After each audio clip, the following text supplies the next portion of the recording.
Yeah, good afternoon all. This session is being dedicated to Veerapandya Kattabomman. So he is a freedom fighter.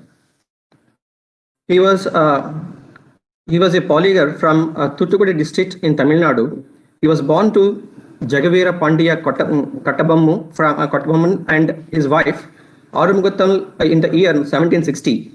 His reign started on February 2nd, 1790.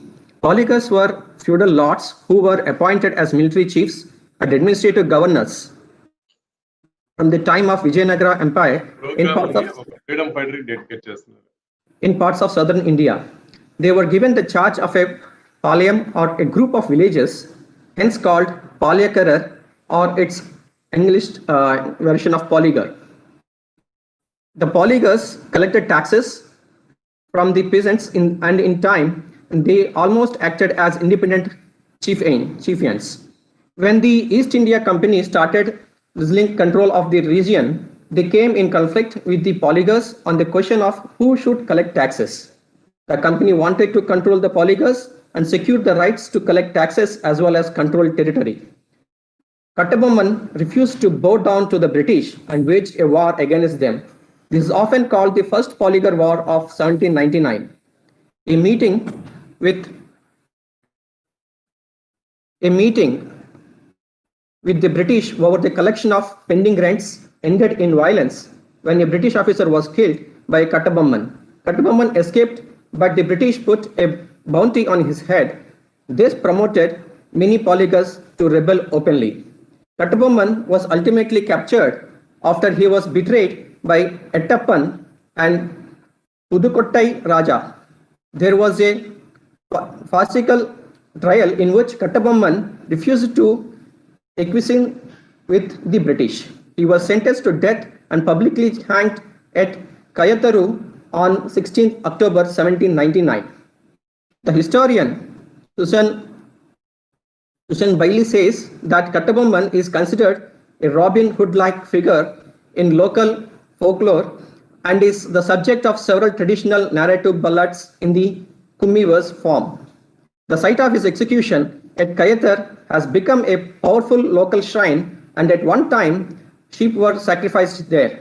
The government of Tamil Nadu maintains a memorial at Kayathar and the remnants of the old fort at Panchalakurichi is protected by the Archaeological Survey of India.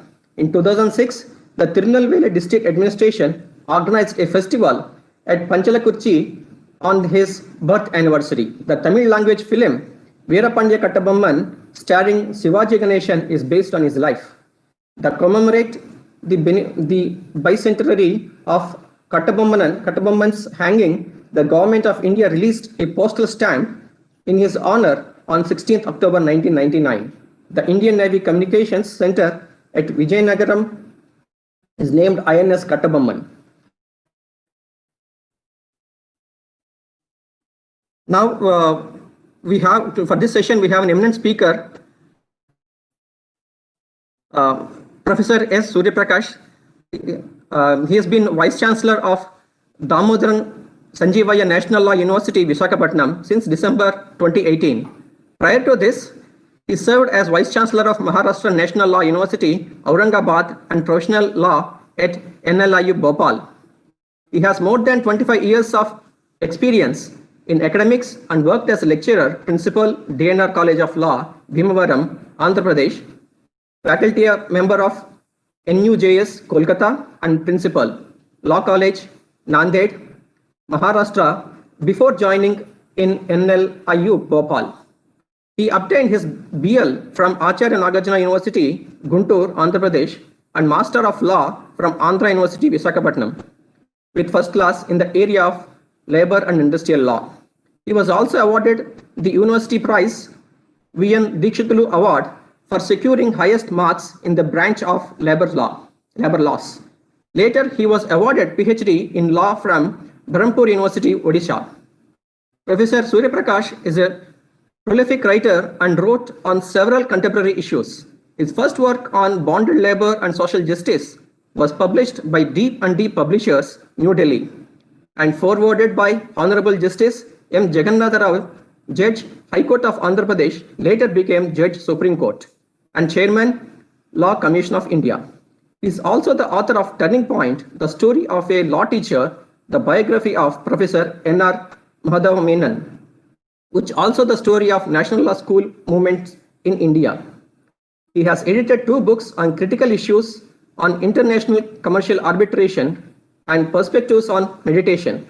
He wrote 25 articles on various subjects, including bonded labor, child labor, trade unions, sexual harassment of women at workplace, Indian judiciary, plea bargaining, meditation, international commercial arbitration, human rights, and reputed law journals. He presented more than 40 research papers in various national and international seminars and conferences. He also did projects for DFID, GVT on interstate migrant labor, involved in report writing of project on access to justice for the High Court of Madhya Pradesh. Professor Surya Prakash prepared the manual on health laws and compendium on agriculture and allied laws for the state of Madhya Pradesh. He is the founder editor of Indian Law Review, Law Journal of NLIU Bhopal. Professor Surya Prakash was invited by the state government USA under the auspices of International Visitor Leadership Program to study US judicial system in 2010. The visit provided insights into US judicial system, including judicial training at Federal Judicial Center, Washington, Michigan State Judicial Center, Lansing, and also the legal education in USA. He was also the chairperson of Center for Business and Commercial Law and the faculty in charge, ADR cell of NLIU Bhopal.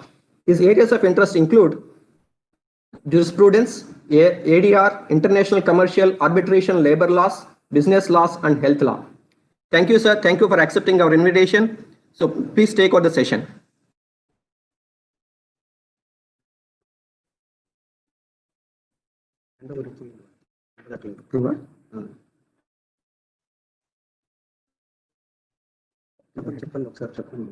Sir, we are unable to hear you. Just 1 minute, sir. We will hand over this session to you. Okay. I think I will unmute. Okay, now you can you hear me? Yes, sir. We can hear you. Okay. Good evening to all.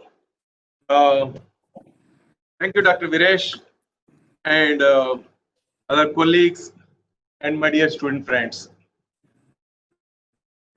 There are a couple of reasons why I accepted this invitation. The first reason, from Tadepalligudem, there is a nearby town, Bhimavaram. It is hardly some 35-37 kilometers. And I joined as lecturer at DNR Law College, Bhimavaram, first lecturer, and then I was the first principal. And for for more than 12 years, I was there. That means my starting point as a law teacher, I started my career from Bhimavaram, and Tadepalligudem is a town which we used to visit very frequently. Because if we want to invite, if you have to receive professors from Andhra University or from Hyderabad, because Bhimavaram is not well connected, because Tadepalligudem happened to be on the main line.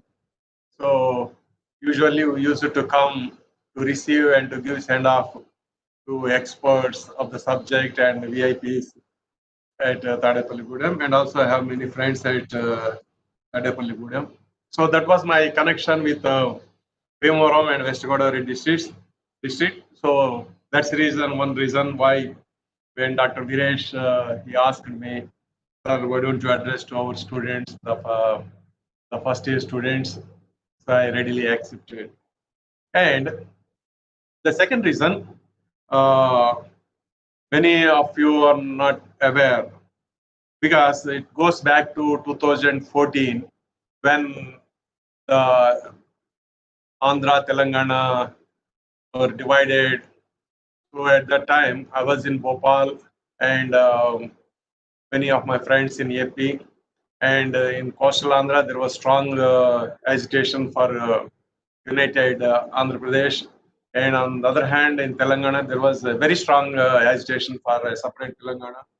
During that time, one thing was missing. So, what to do if the state is divided? What the AP should get? So, at the time, there was one additional advocate general, that is a senior advocate in the High Court, Mr. A. Surya Prakash, and there was another advocate, TJ Sai Babu from Chirala, and some of our friends. We started thinking, and then we started giving representations to all leaders, because we do not belong to any political party. We started giving for NITs, for IIT, for AIMS, for Polavaram. So we have very long charter of demands, and ultimately that's one of the reasons. So we also have contributed. So in AP we should have, when Telangana has this Warangal at the time regional engineering college, now it's an NIT. So AP also should have. So I'm also part of that when we made these things. So, and in particular, the young students, it's always pleasure to speak to the young students, and we can share. And if at all, I can give some thoughts or some advice. So, because my son also completed his engineering, and now he completed his engineering from SRKR Engineering College, Bhimavaram, one of the best colleges in AP. And now he is in R&D with MNC in the United States. So basically, an engineering degree, whether it is from a private college or from NIT or from IIT, but at the end of the day, all people will land at one place for their work. So where my son is working, there are also IIT graduates. There are also some people from NITs, in those days, regional engineering colleges, like that. So it all depends on the caliber and the intelligence, and how you could develop yourself professionally, personally, and all these things do matter when we enter into life. So anyway, entering into even NIT is a very big thing, and probably your parents might be the happiest persons when you secured a seat in NIT, that too in Andhra Pradesh. The state of Andhra Pradesh is a peaceful state, particularly those who are coming from other states. And because in NIT, some seats, I understand that some seats they are allotted to all over India.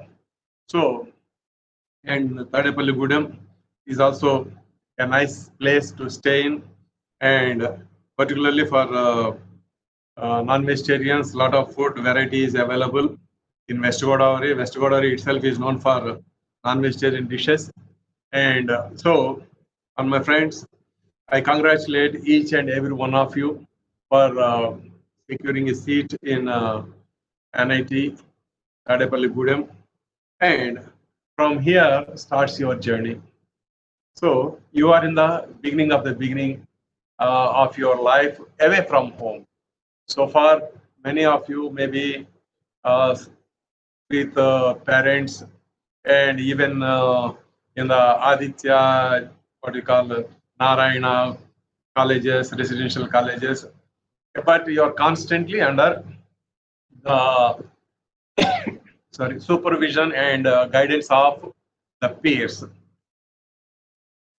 And I don't say that here we don't have the guidance, but here you are more independent, relatively, because in when you are in Narayana or some junior college, working for to get a seat, so MSET, so all parents, they keep pushing and pushing. Teachers are scolding you. They have been torturing you. No, you should get up early in the 4 o'clock and you should secure a better rank. better rank, you must get 90%, 95%, 99%. So with all this, somehow this turbulence, now you are settled, you are happy because you got some good rank and you entered into some good institution and don't relax. So definitely the life is easier. So when you are in intermediate, you have a goal. The goal is to secure a better rank, to fare well in the examinations. And rank means, I know that some of you might have aspired for IITs or even for NITs, and they're well established. So because what attracts a young guy is to have a good placement. So ultimately, it is a placement which counts for the students and also for parents. So by entering into the job, by entering into a good engineering college, the story starts here. It is not the end of the story. The story starts here. From here onwards, so till yesterday, what you did is the life was something different. And from today onwards, you have to think independently. That means you have to take your own decisions. That is right from whether you have to go to a movie or Sunday, how you want to spend, or the movies, or the how you want to utilize your mobile. And there is no one to check you constantly. You are in the hostel room and what you want to do, and it is totally left to you. So here you have the freedom. But while enjoying the freedom, there are also the stakeholders. So no doubt, when you are taking this course of BE or BTech, you are the first stakeholder. And the second stakeholders, they are your parents. And the parents, being a parent, when I admitted my son, as usually every parent will have high hopes and expecting that their child will come return with very good marks and a degree, and he will become a useful citizen to the state and also to himself and also to the parents. So my sincere appeal, my sincere request to all of you, your parents will have a lot of hopes and expectations on you.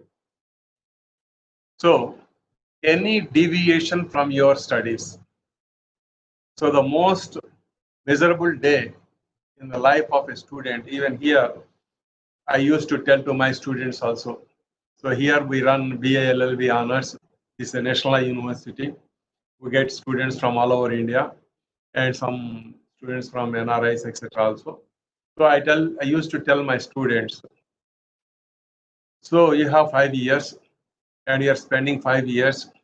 Parents are spending a lot of money and parents have high expectations.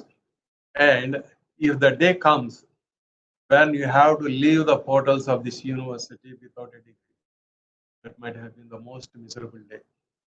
So for parents, it would be a heartbreaking day. So my friends, so my sincere request is don't betray the trust of your parents. So you have to undoubtedly a responsibility for yourself because the rest of the life depends on these 4 years, how you fare in your examinations, your marks, etc., etc. And the second thing is the society, the nation is also having some expectations that you will give and you will do something to the nation. And not last but not the least, yourself. So you are the master of your uh, own life. You are the master of your own fate. And here onwards, you are writing, you are scripting your own life. So how you move forward and where do you reach after 10 years, 20 years, at the age of 50, 60, what will happen? That all depends. In the next 40 years, what will happen to you? That will be decided by what you are doing in these 4 years. So these 4 years, they are very crucial. Even if you want to go for PG or if you want to go for UPSC, if you want to go for some engineering CAT examinations, or to want to go to defense, or you want to come into academics. So there are so many opportunities available once you complete your degree. But however, it all depends what you do in these 4 years. So in India now, the problem for the youngsters, what I consider. So I'm not generalizing what I used to tell to my sons. I have 2 sons. One is, as I said, that he is an engineer, completed his BTech from Damodaram. The second one also joined for engineering in Kakinada, that is JNTU Kakinada. But in the first year itself, he got, after a few months, he got selected for NDA, National Defense Academy.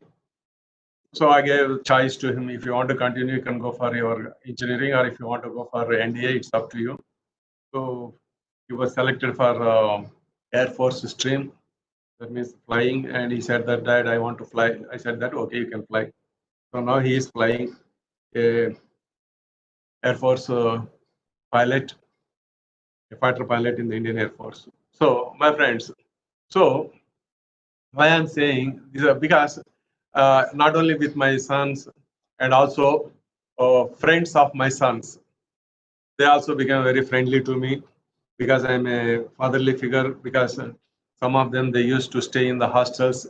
They used to come and share with whatever the upma dosha my wife she used to prepare. So what I used to tell them, the same things I am repeating to you, because I'm not a professional motivation speaker, but by virtue of my profession, I happen to meet some of the very good people, and the one whom I like very much and with whom I could spend some time, it was none other than Dr. APJ Abdul Kalam, who was also an engineer, by the way. So when I was in, because when you are in a good institution, automatically, because ours is a national law university, most of my prime time is in Bhopal, and now also I am on lean to this place, to Visakhapatnam. So in India, what's happening today is we are missing the role models. So role models means those who became heroes in real life, not in real life. Forget about the real life. In the real life, it's only for 2 hours or 3 hours. So I'm not speaking, I don't want to waste my time speaking about those real heroes. I want to speak about the real heroes in life. They are the heroes. Whether they are engineers, whether they are doctors, whether they are IAS officers, whether they are politicians, whether they are teachers, or there are so many other. So the real heroes comes from the life. So the real heroes whom we can emulate, who could be our role models. So there could be so many, particularly for engineering. We have so many. Today, Satyanadella, today we have Sundaram Pichai and IBM, and today there are so many engineering graduates who became, and even Bata. Bata is also an MNC, and the in charge of India CEO was made CEO of Bata International. That is having operations in some 34 countries. Today's newspaper says. So we have so many. So among them, I, being students of engineering, the one or two which whom I know, of course, one I know him personally. The other I never got a chance to meet him. The first one is I would like to refer Dr. APJ Abdul Kalam. My dear students, please purchase the book, that is the autobiography of Dr. Abul Fakir Jainuddin Abdul Kalam. That is the name of Abdul Kalam. So please read. Not only read, you please purchase a personal copy of the autobiography of Dr. APJ Abdul Kalam, which is called The Wings of Fire. I don't know how many of you, if you have already read, I will be happy. Those who have not yet read that book, please read, because in life there will be many ups and downs, and at times we may be on the Mount Everest, and next day we may be in the down dungeon. So, Dr. APJ Abdul Kalam's life, it gives you a message. His life itself is a message, and particularly for the engineering graduates, and how hard he has worked, and the most adverse circumstances, and with a humble beginning, right from a paper boy to the office of the President of India. He was the real people's president of this country. I'm not saying, because I know personally, and I had the opportunity to sit with him, to work with him, and that's how. So his life itself is a message.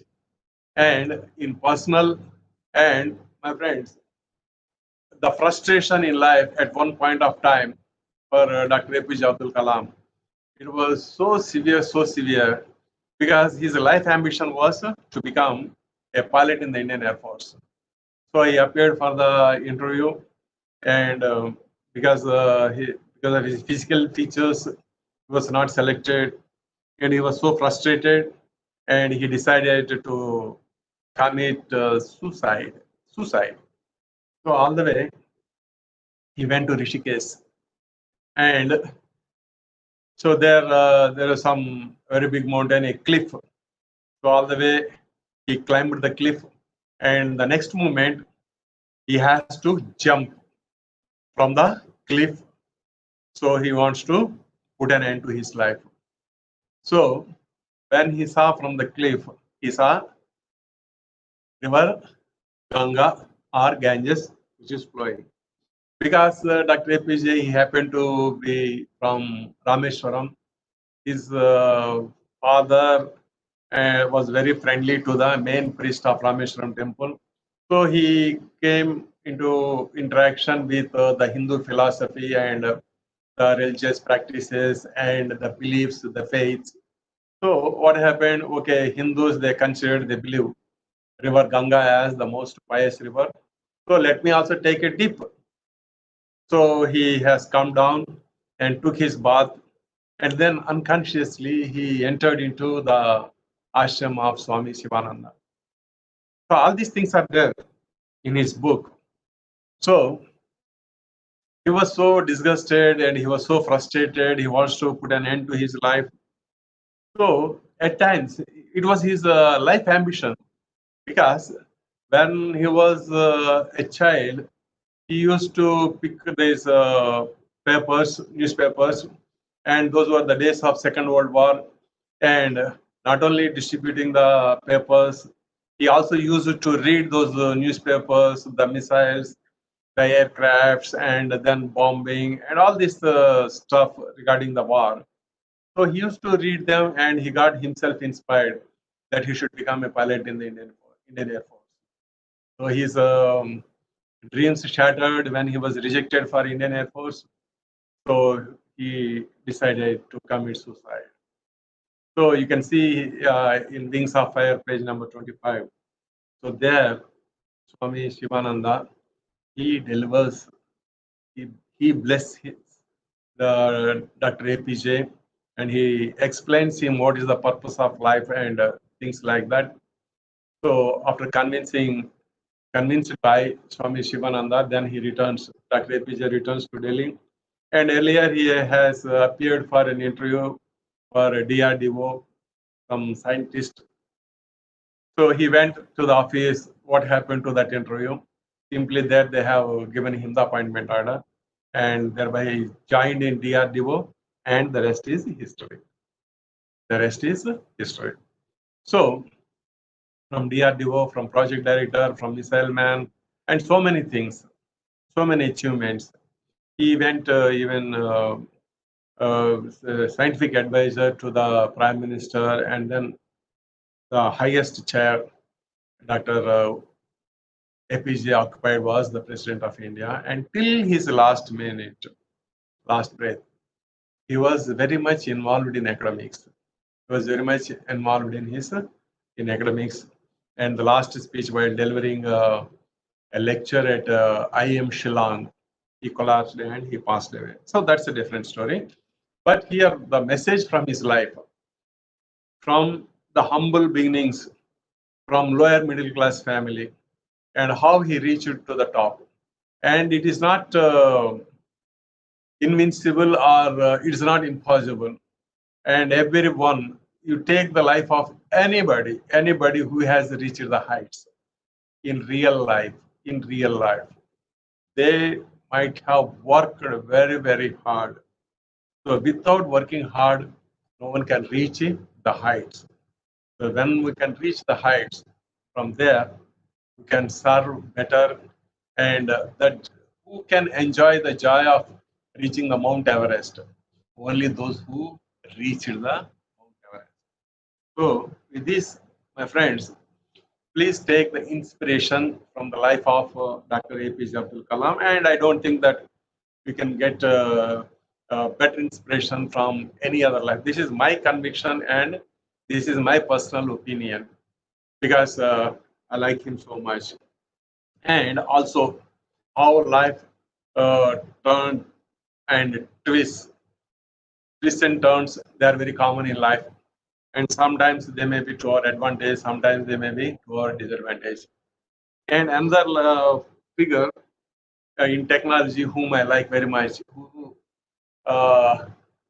is not an engineering graduate, no engineering qualification, but he made the lives better, lives of the mankind. That is the inventor of Apple, Steve Jobs. And my friends, after this lecture today, when time permits, all of you, please go to Steve Jobs' Stanford address. And so he was born to an unwed mother. Unwed mother means she was a student. His mother, she was a student. She became pregnant and then delivered a child to whom? So she wants to give the child to adoption to some educated parents. So nobody took, and ultimately one pair who came to take adoption of Steve Jobs. Mother, she never went to high school, and father never seen the college. Somehow, the biological mother, she gave Steve Jobs to that uh, adopted father and mother. And Steve Jobs, when he was admitted to college, he learned that his father's middle class father is a small worker and he has to spend his whole lifetime savings on his education. So he discontinued and he used to pick up the Coca-Cola bottles and he used to have free food at Hare Krishna temple, and so many things has happened, and ultimately he started his own Apple computers, and then the twist of the life, it is Apple which he started and he brought to some more partners, and then a time has come where he was kicked out of his own company, one firm which he has started, which he conceptualized and which he started. And again, he started his life again. And then he started another company. And ultimately, the Apple was acquired by him. And again, he became the owner of Apple. And then ultimately, he became the one of the richest persons. And you know the inventions of Apple computers and then the mobiles and the technology has changed the way of life of the mankind. The Apple has changed two apples. The one is Adam's apple. The second one is the apple of Newton's apple also there. The third one is the Steve Jobs apple. So I think we have so many role models like Mokshaguna Visvesvaraya and so many others. But in recent times, whom we have seen physically in recent times, one Dr. APJ and the other one Steve Jobs, whom I consider as role models for the young generation. And so please listen to the Stanford address of Steve Jobs. So once Steve Jobs, he was invited by Stanford University to deliver the convocation address.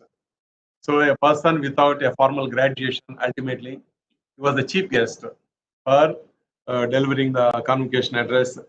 One of the top universities, not only in America, there is Stanford University.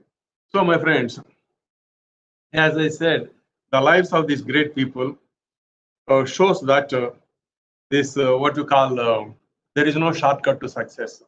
Whether it is Dr. APJ Abdul Kalam or whether it is Steve Jobs or whether it is Bill Gates or Sundaram Pichai or Satya Nadella or you take even the businessmen like Mukesh Ambani or for that matter anyone, they have worked very, very hard. So this reminds me when Kapil Dev he surpassed the world record of the Richard Hadley. He hold that he held that award, the maximum wicket takers in Test matches. That is 431 or something. And Kapil Dev, when he surpassed that record, 432, and after the match, people asked him, "What is your message for the young generation, young budding cricketers?" So he said the two words, never give up. So if you want to do something, so initially people may discourage, people may say, oh, no, it's impossible, you can't do it, things like that, but never give up. So the message says that you should have a vision. So after 10 years or after 20 years, what I want to be in my life. What I want to be in my life. So definitely we should strive, work towards reaching that goal.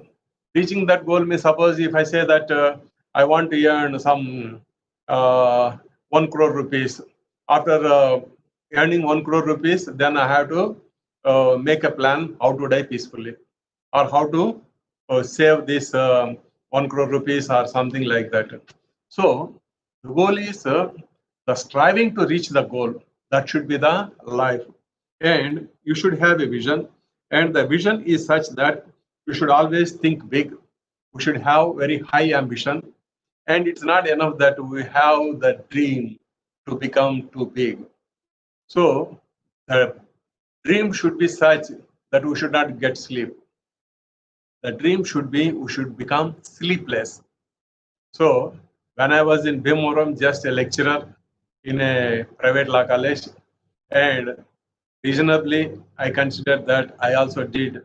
I thought that I should become a professor in a national university, and I got, and then everything is a bonus.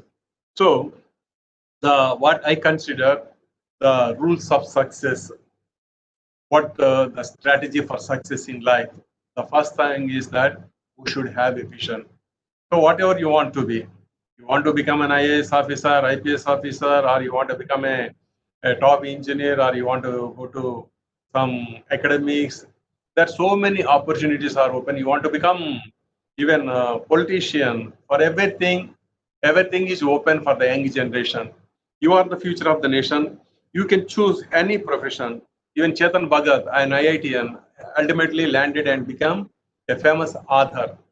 So there is no bar. There is no bar to become anything. So whatever you want, you decide yourself and start striving, working hard to reach whatever you want to become. And definitely, suppose being an engineering graduate, you say that I want to win a prize in literature or become a celebrated author. Initially, people may ridicule, they make fun of you, and then ultimately they will accept you.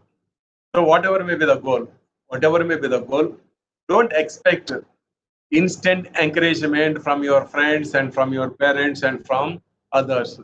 Initially, suppose all of a sudden, if you want to say that I want to become an actor, I want to go for IAS or something like that, parents may not appreciate, or you want to become a model, parents may not appreciate, and others may discourage. But the day will come that you will become what you want. And so don't say no to naysayers. That means don't bother. And everything is impossible unless someone does it. And you can become a very good sportsman. Who knows? It all. So believe, and speak to your inner conscience. Speak to yourself what you want to do.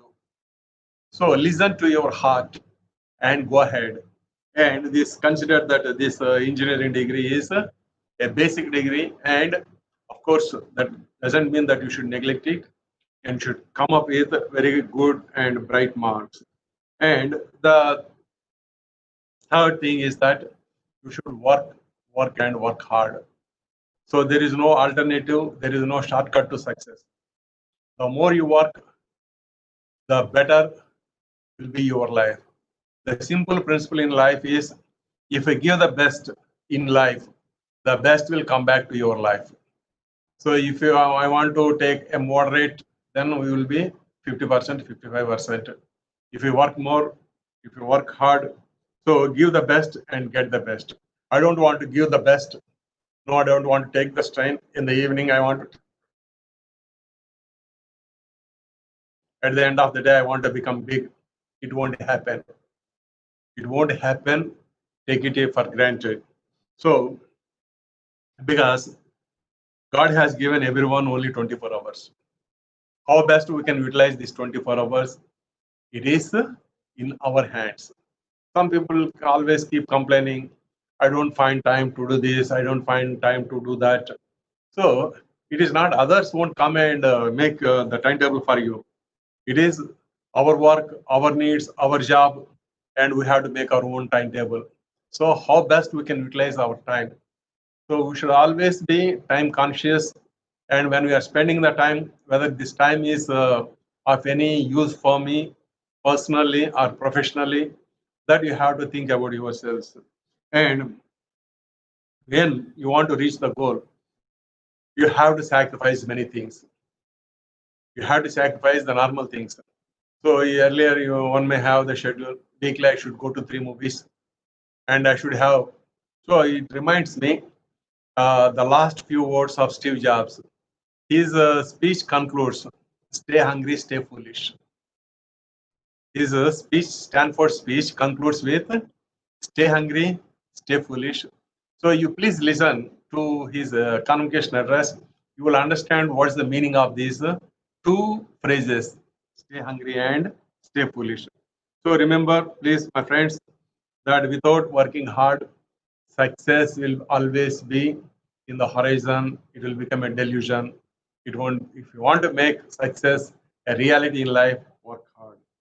And it is not enough that you keep working, and you should be in constant touch and helping others.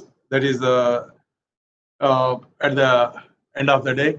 And in the process, there could be failures and also there could be success. At times we may fail, and we should not be ashamed of any failure. So that's the reason why playing sports is also important. So playing sports, when that sportsmanship means taking success and failure evenly. So we should not be flare up ourselves that victory is today, and we should not be depressed ourselves when we fail. So success, it is not how many times we fail, it is not how many times again we rise. That is most important. So think of phoenix, the bird, which always rises from the ashes. So the attitude should be like that. And at the end, whatever may be the profession, business, the position which you may reach, always keep in mind helping others. whatever, whenever. And let me tell you one instance, probably all of you might have seen. And because during lockdown, I was in Visakhapatnam. And when once the lockdown was opened, so people started walking. So the state of AP, which is having some 920, 940 kilometers coastline, and NH16 from Chennai to Kolkata, it passes through the coastal Andhra Pradesh, and maybe some 800 kilometers or something like 850 kilometers, something like that. And hundreds, thousands, and even lakhs of people, they started walking to their places, to their homes. And it's not one day, I think almost 1.5 months. The people have been walking and walking. And where is Bihar? Where is Jharkhand? Where is Odisha? People from Karnataka, people from Chennai, people from Nellore. And the distance, 1,000 kilometers, thousands of kilometers, thousands, 1,500, 1,600 kilometers. With their families, wives, small kids in their arms, they have been walking and walking. These were the scenes which many of us has witnessed. One great thing which has to be entered into the uh, Guinness Book of World Records. These lakhs of people, they walked through these 840 kilometers in the coastal state, in the coastal districts in the state of Andhra Pradesh.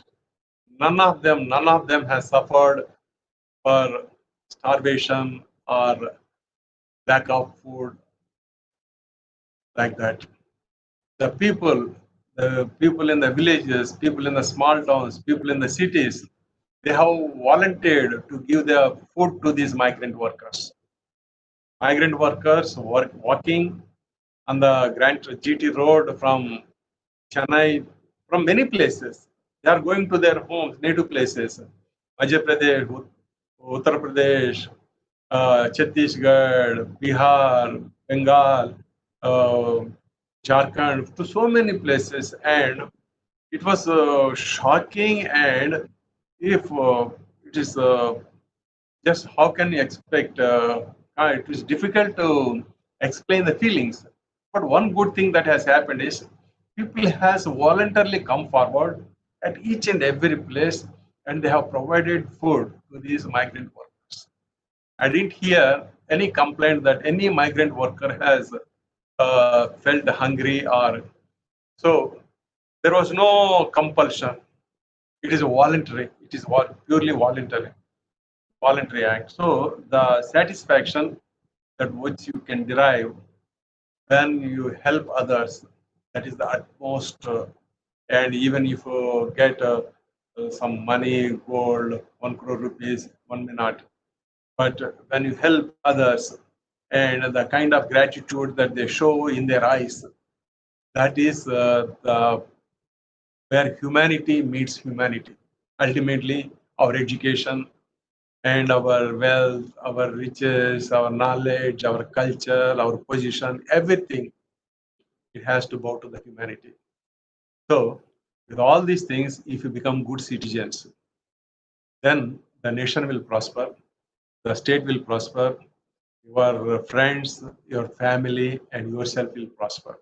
So, my friends, so this is the few things, because this is not a structured lecture like an academic pursuit.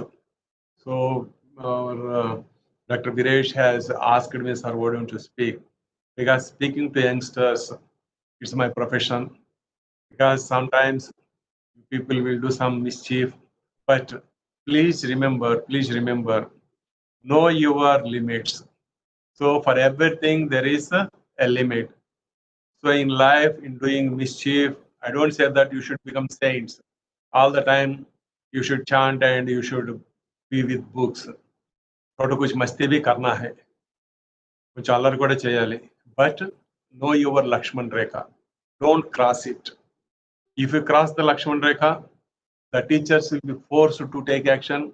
That will be very painful, and the parents, they have to come Parents, they have to, with folded hands, they have to request the teachers and don't create any such situations.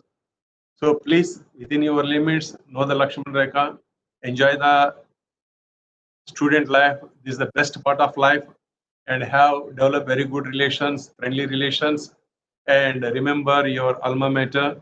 And when you reach the heights, come back and give something to your college or to your alma mater. With these few words, and I would like to conclude by saying that normally this is more apt to teachers, because in the saying goes that there are two kinds of fools. The first category is those who give advices, and the second category is those who do not follow those advices.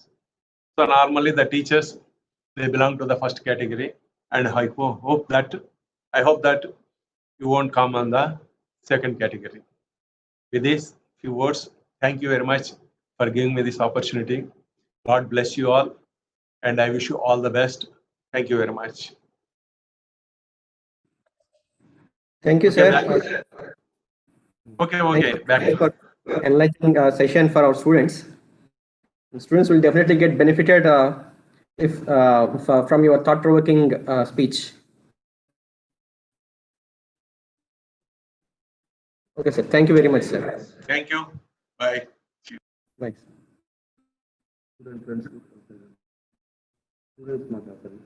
Okay. Thank you so much, sir. Veeresh Kumar here.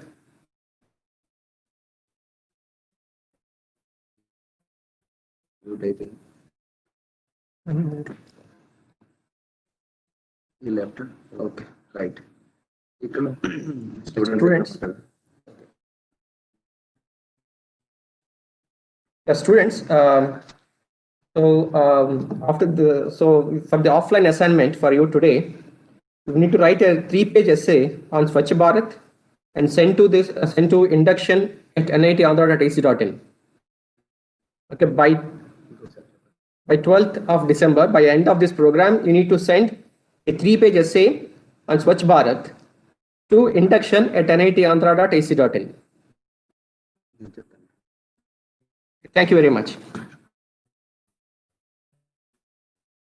Yes. Good evening, friends. Almost good evening. This is Dr. Veeresh Kumar, Associate Dean, Student Affairs. So when the sessions are going, you are not supposed to clap, show thumbs up, okay, all these things, right? It is online, and everything, each and everything, whatever you do, whatever we do, it is recorded. Please understand that, okay? So people who are coming to address you all, they are not ordinary people, okay? They are all, big achievers. So our intention is to motivate you people, by giving you lectures, motivational talks or their achievements, all other things too. Okay, right? So behave properly. You are not in schools. You are not in any, 12th standard, you are no more a 12th standard student. You are, stepped into a altogether challenging world, competitive world. Now you are in NIT. So please understand and maintain the standards. Okay, don't act like a small school children. Okay, I hope you are able to understand what I'm trying to, convey you. Behave properly, right? First and foremost thing, whatever we do in our life, first thing is we need to behave properly, right? So when you give respect to others, then you can expect respect. Okay?